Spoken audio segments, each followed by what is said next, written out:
Hey students, welcome back. We're going to talk about this last little section here of acid-base strength. So there's a really good reading in the book. It's not super long if you wanted to read about that. In the book, it's 770 to 771, but we'll talk about it as well. You should also be working on your progress check because there's no homework over this section.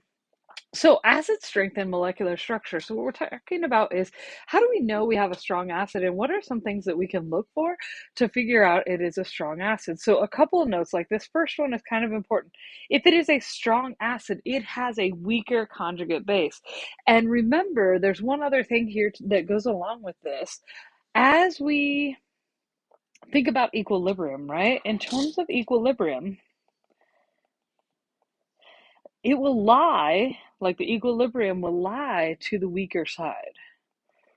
All right, which makes sense, right? Because thinking about it like this, if I start with Cl minuses, right, we're not going to be able to go to HCl just because I add it to water. That is not something that occurs. So our equilibrium lies on this side, which is the weaker side, right? So that's what we're talking about here. So we kind of do need to know like bond strength so we can kind of figure these things out.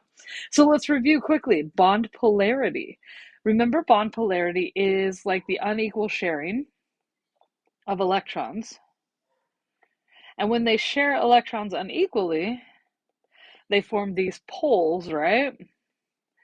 And then we create polar bonds, right? And if you think about it, we have those dipole-dipole moments or dipole-dipole interactions, right? So our rule here is if we have a more polar bond, it's a stronger acid. So the more polar the bond, the stronger the acid is, okay?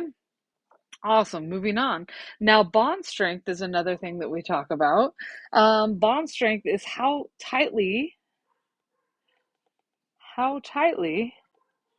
the bonds are, the electrons are held. Let's say the electrons are held, right? And so how much energy does it take to break the bonds? How much energy does it take to break the bonds? I was going to say break down bonds, but I guess that'll work too. All right. So if we have a really, really strong bond, it's really hard to have a strong acid. So we have a weak acid. A perfect example of this is HF. All right. If you think back to like our periodic trends, first off, H is very electronegative, right? And or F is very electronegative and H is not, right? So we have a very polar bond, so pretty strong bond. But here's the key, right? Our strong bond is they're very attracted to each other because they're so close together because it's such small atoms of both H and F. So that's a really, really strong bond. But HF, while it's very polar, has a very strong pole, guess what? It is considered a weak acid. And that is because of the bond strength. All right.